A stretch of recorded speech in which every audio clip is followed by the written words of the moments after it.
Hi, ಎಲ್ಲರೂ ಹೇಗಿದ್ದೀರಾ? ಎಲ್ರಿಗೂ ನಮಸ್ಕಾರ. ಈಸಿ ರೆಸಿಪಿಗಾಗಿ ನನ್ನ ಚಾನಲ್ಗೆ ಸಬ್ಸ್ಕ್ರೈಬ್ ಆಗಿ.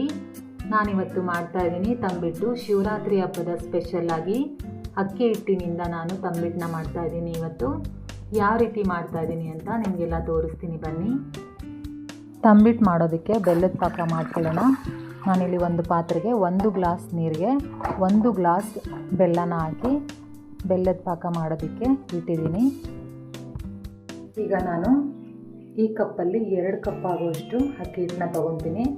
1/4 ಕಪ್ ಆಗುವಷ್ಟು ಬಿಳಿ ಎಳ್ಳು, 1 ಕಪ್ಪು ಕಡಲೆ, 4 ರಿಂದ 5 ಏಲಕ್ಕಿ, 1 ಕಪ್ಪು ಕಡಲೆ ಬೀಜ, 1 ಕಪ್ಪು ಒಣ ಕೊಬ್ಬರಿ.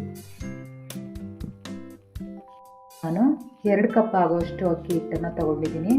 ಇದನ್ನು ಒಂದು 5 ರಿಂದ 10 ನಿಮಿಷ ಇದು ಬಣ್ಣ ಚೇಂಜ್ ಆಗಬೇಕು. ಅಲ್ಲಿವರೆಗೂ ನಾವು ಲೋ ಫ್ಲೇಮಲ್ಲಿ ಹುರಿತಾ ಇರಬೇಕು ಅಕ್ಕಿ ಹಿಟ್ಟನ್ನು. ಈ ರೀತಿ ಕೆಂಪಗಾಗೋವರೆಗೂ ನಾವು ಹುರಿತಾ ಇರಬೇಕು. ಇದು ಒಂದು 15 ನಿಮಿಷ ಆದರೂ ಹುರ್ಕೊಬೇಕು. ಲೋ ಫ್ಲೇಮಲ್ಲಿ ಇಟ್ಬಿಟ್ಟು ನೀವು ಬೇಕಾದರೆ ಬೇರೆ ಏನಾದರೂ ಕೆಲಸ ಮಾಡ್ಕೋಬೋದು. ಅವಾಗವಾಗ ಈ ರೀತಿ ಕೈಯನ್ನು ಆಡಿಸಿದ್ರೆ ಸಾಕು. ನೋಡಿ, ಇವಾಗ ಇದು ಆಗಿದೆ, ಫ್ರೈ ಆಗಿದೆ. ಸ್ಟವ್ ಆಫ್ ಮಾಡೋಣ. ಇದೇ ಪಾತ್ರೆಗೆ 1 ಕಪ್ ಕಡಲೆ ಬೀಜ ಹಾಕಿದ್ದೀನಿ. ಇದನ್ನು ಸ್ವಲ್ಪ ಕೆಂಪಗೆ ಫ್ರೈ ಮಾಡೋಣ. ಕಡಲೆ ಬೀಜನೂ ಫ್ರೈ ಆಗಿದೆ. ಇದೇ ಪಾತ್ರೆಗೆ ಬಿಳಿ ಎಳ್ಳನ್ನು ಹಾಕ್ತಾಯಿದ್ದೀನಿ. ಇದನ್ನು ಚೆನ್ನಾಗಿ ಫ್ರೈ ಮಾಡ್ಕೊಳ್ಳೋಣ ಕೆಂಪಗಾಗೋವರೆಗೂ. ಎಳ್ಳು ಕೂಡ ಫ್ರೈ ಆಗಿದೆ. ಈಗ ಇದಕ್ಕೆ ಕೊಬ್ಬರಿ ಹಾಕ್ತಾಯಿದ್ದೀನಿ. ಸ್ಟವ್ ಆಫ್ ಮಾಡಿದ್ದೀನಿ ನಾನು.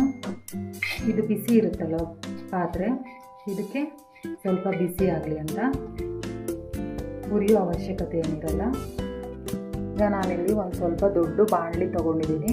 ಯಾಕೆ ಅಂದರೆ ಎಲ್ಲ ಹಾಕ್ಕೊಂಡು ತಂಬಿಟ್ಟು ಕಲಿಸ್ಬೇಕಲ್ವ, ಅದಕ್ಕೆ ನಾನು ಸ್ವಲ್ಪ ದೊಡ್ಡ ಪಾತ್ರೆ ತೊಗೊಂಡಿದ್ದೀನಿ. ಇವಾಗ ಹುರಿದಿರೋ ಅಂಥ ಅಕ್ಕಿ ಹಿಟ್ಟನ್ನು ಹಾಕ್ತಾಯಿದ್ದೀನಿ.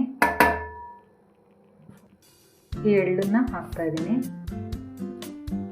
ಕೊಬ್ಬರಿ, ಕಡಲೆನೂ ಮತ್ತು ಏಲಕ್ಕಿನ ಪುಡಿ ಮಾಡಬೇಕು. ಪುಡಿ ಮಾಡ್ಕೊಂಡು ಬರೋಣ. ಕಡಲೆ ಪುಡಿನ ಸೇರಿಸ್ತಾ ಇದ್ದೀನಿ. ಬೀಜನೂ ಕೂಡ ಮಿಕ್ಸಿಗೆ ಹಾಕ್ಕೊಂಡು ಸ್ವಲ್ಪ ಪುಡಿ ಥರ ಮಾಡ್ಕೊಂಡಿದ್ದೀನಿ. ಇದನ್ನು ಇವಾಗ ಒಂದ್ಸಲ ಮಿಕ್ಸ್ ಮಾಡ್ಕೊಳ್ಳೋಣ.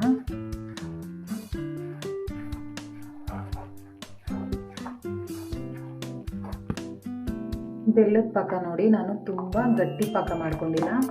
ಈ ರೀತಿ ಎಳೆ ಪಾಕನ ಮಾಡ್ಕೊಂಡಿದ್ದೀನಿ. ಬೆಲ್ಲದ ಪಾಕನ ಹಾಕ್ತಾ ಇದ್ದೀನಿ. ಸ್ವಲ್ಪ ಹಾಕ್ಕೊಬೇಕು.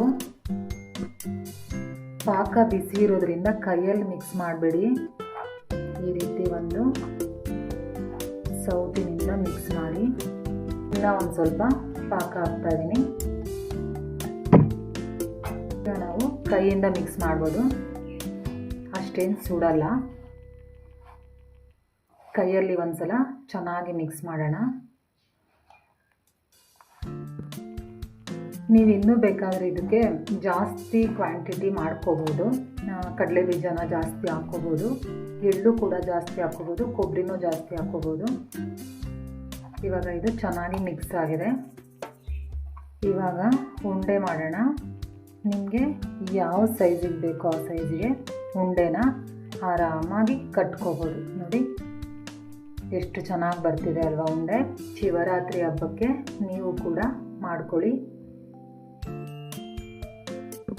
ನೋಡಿದ್ರಲ್ಲ ಎಷ್ಟು ಈಸಿಯಾಗಿ ತಂಬಿಟ್ಟು ರೆಡಿ ಆಗೋಯಿತು.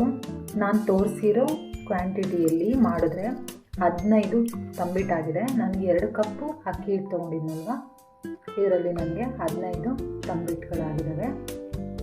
ನೀವು ಕೂಡ ಒಮ್ಮೆ ಟ್ರೈ ಮಾಡ್ಕೊಳ್ಳಿ. ಈ ರೆಸಿಪಿ ನಿಮಗೆ ಇಷ್ಟ ಆಗಿದೆ ಅಂತ ತಿಳ್ಕೊತೀನಿ.